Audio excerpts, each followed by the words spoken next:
జిల్లాలో మంత్రి కోమటిరెడ్డి వెంకటరెడ్డి పలు అభివృద్ధి కార్యక్రమాలు శంకుస్థాపన చేసి నల్గొండ మున్సిపాలిటీలోని రివ్యూ మీటింగ్ లో పాల్గొన్నారు. తదనంతరం మీడియాతో మాట్లాడుతూ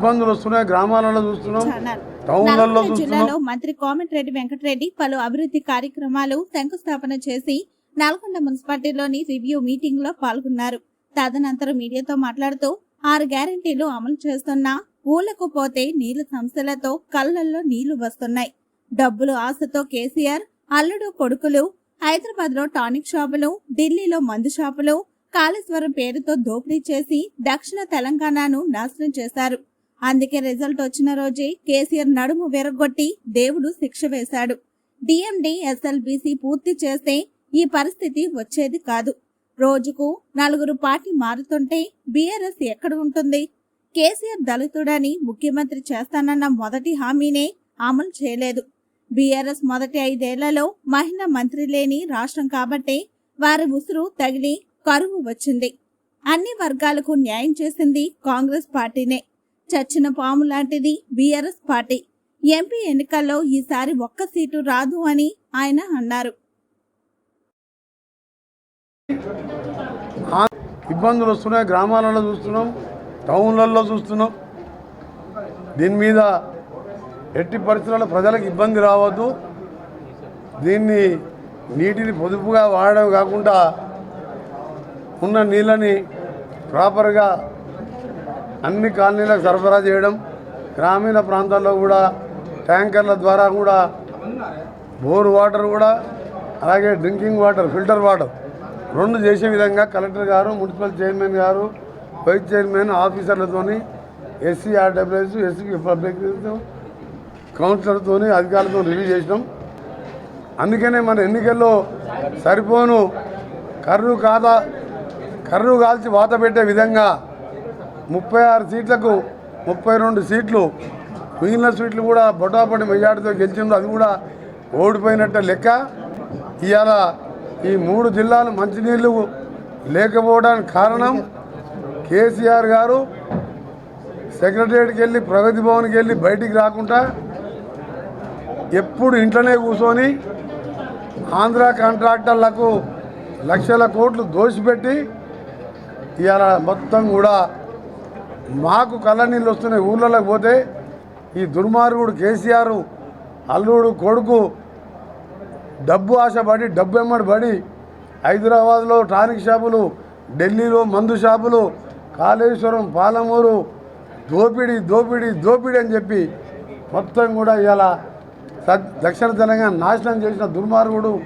అందుకనే దేవుడు కూడా శిక్షించి 4 సీట్లకే పరిమితం చేసిండు. రిజల్ట్ వచ్చిన రోజే ఒక పనిష్మెంట్ ఇవ్వాలని నడుము బొక్కలు కూడా ఇరగొట్టిండు. ఎందుకంటే ఎప్పుడు కూడా తప్పు చేసిన వాడిని దేవుడు వదిలిపెట్టాడు. సొరంగం పూర్తి చేసి ఉంటే ఇవాళ ఏఎంఆర్పి పూర్తి చేసి ఉంటే, నిండి పూర్తి చేసి ఉంటే, ఇవాళ పాలమూరు రంగారెడ్డి పూర్తి చేసి ఉంటే, ఇవాళ సొరంగంకి వెళ్ళి ఇవాళ మాకు బురద నీళ్ళు ఉన్నా మాకు నీళ్ళు వచ్చాయి. కొత్తగా ముఖ్యమంత్రి నా పిల్లగానుకున్న బుద్ధిని ఈయన 70,000 పుస్తకాలు చదివిన కేసీఆర్ బుద్ధి లేక 20,000 టికెట్ డిక్లేర్ చేస్తాను. నేను మీటింగ్ పడితే నాకు టికెట్ అవుతుంది పోనాడు. మల్లారెడ్డి అని 600 ఎకరాలకు రైతు బంధువు తీసుకుంటాడు. ఏడ కనబడితే ఆడ భూములు కబ్జా చేస్తాడు. నా కొడుకు టికెటే వద్దు బాగుంటుండు. ఏకైక సెక్యులర్ పార్టీ ఇవాళ కామన్ సివిల్ కోడ్ తీసుకొచ్చి ఎన్నికల ముందు కుల మతాల ఘర్షణలు పెట్టాలని చూసినా ఇవాళ ముస్లిమ్స్ కుల మతాలకు అతీతంగా కాంగ్రెస్కి వేస్తారు. కేంద్రంలో సంకీర్ణ ప్రభుత్వం ఇండియా కూటమి రాహుల్ గాంధీ గారి నాయకత్వంలో ప్రధానమంత్రి కాబోతున్నాడు. కేసీఆర్ అంటాడు భూమి ఆకాశం ఉన్నన్ని రోజులు బీఆర్ఎస్ ఉంటుందంట. కాళేశ్వరం ప్రాజెక్టు పిల్లలు కూలినప్పుడే ఆ పార్టీ పని అయిపోయింది. ఇప్పటికే రోజు 4 ఎంపీలు పోతుంటే ఎక్కడ ఉంటుంది పార్టీ. దాంతోపాటు కాంగ్రెస్ పార్టీ వచ్చింది, కరువు వచ్చింది అంటాడు. 7 జిల్లాలో 3 ఫీట్ల మంత్రి రెడ్డి ఓదికిపోయా, అమిత్ రెడ్డి ఓదికిపోయా, సైద్ రెడ్డి ఓదికిపోయా, ఎల్లేలేడు పుల్లేలేడు. ఆ ఉట్టిపత్రాన్ని పట్టుకొని ఏం మాట్లాడాలి కేసీఆర్ గురించి? అమిత్ రెడ్డి కాదు పిల్లిరెడ్డి కాదని ఆయన పిల్లగారి గురించి నన్ను కడతాను. ఎగ్జాంపుల్ చెప్తున్నా. ఈ సెట్ కోట్ పుట్టగా చచ్చిపోయే పార్టీ మీద సచిన పాములు మన కొడతామా? ఇప్పుడు తిప్పలు పెట్టి చూడడం మారినా కూడా అభివృద్ధి కోసం పోయిన 6 నెలల వాపసు వచ్చి మన తన్నినట్టు మళ్ళీ ఇవాళ ఒక్కొక్క 60-70 వేలతో ఓడగొట్టింది. గతంలో 5 కోట్లు కూడా ఇచ్చినాం. అట్లా 5 ఏళ్లలో 1,00,000 కోట్లు 20,000 లెక్క 1,00,000 కోట్లు ఇచ్చి మహిళల్ని లక్షాధికారులు కోటీశ్వరులు చేయాలనే ఆలోచన. గతంలో క్యాబినెట్ పెట్టిన 10 ఎకరాల ప్రెస్ మిత్రులకు కూడా కాలనీ లేఅవుట్ చేయించి కలెక్టర్ గారికి చెప్పినా అక్కడ కూడా అందరికీ 5 లక్షల లెక్క ఇల్లు కట్టిస్తున్నాం. కేసీఆర్ గురించి మాట్లాడు వేస్తూ సిఏఏ తెచ్చినా బీజేపీ వాళ్ళు ఎన్ని కుల మతాల ఘర్షణలను పెట్టినా ఒక సెక్యులర్ పార్టీగా తప్పకుండా కాంగ్రెస్ పార్టీ మంచి మెజార్టీతో రాబోతున్నది. మొదటి గ్యారంటీ 11 ఏళ్ళు 2001 నుంచి 2014 దాకా దళితుని ముఖ్యమంత్రి చేయకుండా నా తలకాయ తీసుకుంటా అనేది మొదటి గ్యారంటీ.